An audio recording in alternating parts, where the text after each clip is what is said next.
So now starting with chapter 2, that is श्यामाचे बंधू प्रेम. लेखक कौन है? साने गुरुजी. उनका ऍक्च्युअल नाम क्या है? पांडुरंग सदाशिव साने. श्यामाच्या मनात आपल्या लहान भावंडाविषयी असलेला जिव्हाळा व प्रेम, मतलब ये जो श्याम है उसके मन में अपने छोटे भाई बहनों के लिए जो प्यार है वो, तसेच आईने मुलांना दिलेले शिकवण याचे हृदयस्पर्शी वर्णन प्रस्तुत पाठात केले आहे. मतलब उस प्रेम के साथ साथ अपने माँ ने जो जो सीख दी है उसका जो हार्ट टचिंग डिस्क्रिप्शन है ये यहाँ पे दिया हुआ है. मे महिन्याची सुट्टी संपून मी परत दापोलीस शिकवायस गेलो. मई महीने छुट्टी संपूर्ण मतलब जो छुट्टी थी तब वो वापस आए थे रहने के लिए, अभी खत्म होते ही वापस दापोली गए. शिकवायास गेलो मतलब कुछ सिखाने के लिए. शाळा सुरू झाली तो वो स्कूल स्टार्ट हो गया, इसके लिए वापस चले गए. पावसाळाही सुरू झाला. तप्त जमिनीला मेघ शांतवू लागले. तापलेल्या जमिनीवर पाणी पडे व कसा सुंदर वास सुटे. नवीनच पाऊस जेव्हा सुरू होतो तेव्हा मातीचा एक रम्य सुंदर वास सुटत असतो. उन्होंने बोला स्कूल स्टार्ट हो गया, साथ में बारिश भी शुरू हुई, तो जो जमीन थी वो जो तप गई थी धूप की वजह से अभी वो शांत हो गई है, क्योंकि मेघ बरसा है, बारिश हो रही है, तो सब जमीन अभी ठंडी पड़ गई है और अच्छा खासा नेचर दिख रहा है, एनवायरनमेंट अच्छा हो रहा है. तो जो बोलता है ना बारिश के वक्त जो मिट्टी का सुगंध होता है वो बहुत अच्छा लग रहा था. गंधवती पृथ्वी या वाचनाची त्यावेळेस आठवण येते. तो ये बुक जो था गंधवती पृथ्वी, गंधवती मतलब बारिश के सीजन में जो मिट्टी का गंध होता है, तो ये बुक का यानी वो जो सुहास होता है, अच्छा स्मेल आता है, उसके ऊपर एक बुक है, तो उनको उसकी याद आने लगी. फुला फळांत जो रस जो गंध असतो, एक प्रकारचा स्वाद असतो, तो पृथ्वीयाचा पोटातला. तो ये जो स्मेल आता है तो वो कहाँ से आता है? पृथ्वी के वजह से ही आता है, यानी अर्थ धरती की वजह से. घरून दापोलीस येताना यावेळेस मी एक निश्चय करून आलो होतो. सुट्टीत घरी असताना एक दिवशी लहान भाऊ नवीन सादऱ्यासाठी हट्ट धरून बसला होता. वो जब दापोली वापस जा रहे थे घर से, तो उन्होंने एक दृढ़ निश्चय किया था कि एक दिन जब उनका छोटा भाई सदऱ्यासाठी, सदरा मतलब एक कपड़े के लिए जिद पकड़ के बैठ गया था, त्यावेळेस त्याची समजूत घालताना आई म्हणाली, तुझे अण्णा दादा मोठे होतील, रोजगारी होतील, मग पुन्हा 6 महीन्यांनी नवीन सदरा शिवतील. तब उनकी आई उनको यानी उसकी मम्मी उसको समझा के बुझा के चुप बिठा देती, ये बोल के कि जब तेरे दादा और पापा सब बड़े हो जाएंगे, अन्ना मतलब दादा, जब तेरा भाई बड़ा हो जाएगा, रोजगार हो जाएगा यानी काम काज करने लगेगा, तब वो हर 6 महीने में तेरे लिए सदरा यानी कपड़ा सिला के दे देगा. आता नको हट्ट करू, अभी मत तू जिद कर. मित्रांनो, माझ्या लहानपणी कपड्यांचे बंड फार माजले नव्हते. आम्हाला कोट माहीतच नव्हता. उसने बोला हमको बचपन में ऐसे गिने चुने कपड़े थे, कोट क्या होता है, ये क्या होता है, हमको कुछ भी मालूम नहीं था. कित्येकदा सदरा ही वर्ष 2 वर्ष मी नवीन मिळवायचा. मतलब काफी बार तो कुर्ता उर्ता भी हमको साल 2 साल के बाद नया नया मिलता था पहनने के लिए. थंडीच्या दिवसात धोतर चौघडी करून गळ्याशी बांधून शाळेतच जायचे. मफलर नव्हते, जैकेट नव्हती, गरम कोट नव्हते. उसमें ठंडी के दिन पे तो ऐसा होता था कि वो धोती के लिए जो कपड़ा यूज होता था उसको ही हम गले के आसपास वगैरह पहन के ऐसा कवर करके स्कूल में जाते थे. मफलर क्या होता है, जैकेट क्या होता है, कोट वोट स्वेटर्स क्या होता है वो हमको पता ही नहीं था. माझ्या धाकट्या भावाचा सदरा फाटला होता. आईने त्यातला 2-3 गाबड्या लावल्या होत्या. उसने बोला कि मेरा जो छोटा भाई है उसका जो कपड़ा है वो फटा हुआ था, कुर्ता, तो मम्मी ने उस पे 2-3 पॅचेस लगाए हुए थे. आपल्या भावास नवीन कपडा शिवून न्यावायचा असे मी ठरवून आलो होतो, परंतु पैसे कुठून आणवायचे. तो उसने ये डिसाइड किया था कि अपने भाई के लिए नया कपड़ा लेके आऊंगा, लेकिन प्रॉब्लम था कि उसके लिए पैसे कहाँ से लाऊं.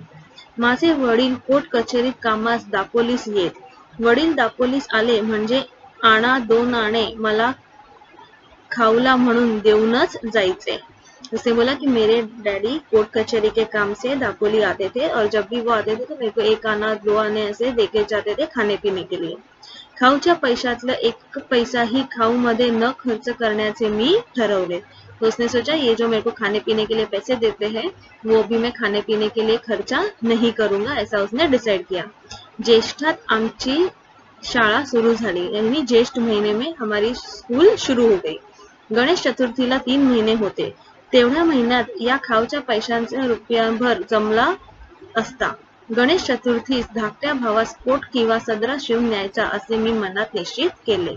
उसने बोला गणेश चतुर्थी 3 महीने में था, तो उतने महीने में ये जो 4 आने 2 आना 1 आना मिलता था तो रुपया भर जमा हो जाएगा, क्योंकि उसके डैड बार बार आते जाते थे तो तभी देके जाते थे इसके लिए।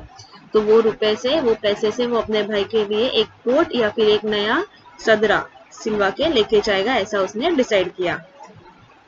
ध्येयावर डोळे होते, रोज पैसे मोजत होतो। मतलब ध्येयावर मतलब गोल, मेरे गोल पे ही मेरा अभी नजर था कि वो कैसे भी करके पूरा करना है, इसके लिए वो रोज रोज पैसे गिन रहा था। गणेश चतुर्थी जवळ येत चालली, मग माझ्याजवळ 1 रुपया 2 आणे जमले होते। तो गणेश चतुर्थी भी नजदीक है और उसके पास कितना पैसा जमा हुआ, 1 रुपया और 2 आने। गौरी गणपतीला नवीन कपडे करतात, आपल्या गावातील मुलांना त्यांचे आईबाप नवीन कपडे शिवतील, परंतु माझ्या भावास कोण शिवणार, माझ्या भावाला मी शिवून देईन। गौरी गणपति यानी ये जो 5वें दिन का गणपति बैठता है उसको गौरी गणपति बोलते हैं। तो उस दिन पे लोग नए कपड़े वगैरह अपने बच्चों को दिलाते हैं। तो उसको मन में आया कि मेरे भाई को कौन दिलाएगा, तो ही सेड मन में डिसाइड किया कि मैं अपने भाई के लिए सिलवाऊंगा। मी शिंप्याकडे गेलो, माझ्या भावाच्या वयाचा एक मुलगा मी बरोबर घेऊन गेलो। त्याच्या अंगाचा कोट शिवायला मी सांगितले, 2 वार कापड घेतले, अर्धा वार अस्तर घेतला। 2 वार मतलब 1 मीटर 2 मीटर, तो तभी ऐसा वार होता था। तो उसने अपने भाई के जितने एक फ्रेंड को लेके गया, उसके माप का कोट सिलवाने बोला। कोट तैयार झाला, जवळच्या पैशात सारा खर्च भागला। तो कोट तैयार हो गया और उसने जो जमा किए थे उतने पैसे में ऑलमोस्ट सब हो गया। तो कोट हातात घेतला तेव्हा माझे डोळे अश्रूंनी न्हाले होते। मतलब जब वो कोट रेडी होके उसने हाथ में लिया, उसको देखा तो वो बहुत इमोशनल हो गया, उसकी आंखें भर आई। मी घरी जाण्यास निघालो, मी ज्यांच्याकडे राहिलो होतो ते म्हणाले, पावसा पाण्यात जाऊ नकोस, नदी नाल्यांना पूर आले असतील। पिसईच्या पर्या, सोंडेघरचा पर्या यांना उतार नसेल। तो वो जिनके घर पे रह रहा था उन्होंने बोला कि ऐसे बारिश में मत जा, सब पानी सब जगह पे भरा रहेगा। पूर मतलब फ्लड जैसा, नॉट फ्लड एग्जैक्टली, लेकिन ऐसा बहुत भरा रहेगा, तो वो पानी उतरा नहीं होगा। आमचे ऐक, ऐसा उन्होंने बोला कि हमारा सुन, अभी मत जा। मी कोणाचे ऐकले नाही, हृदयात प्रेमपूर आला होता।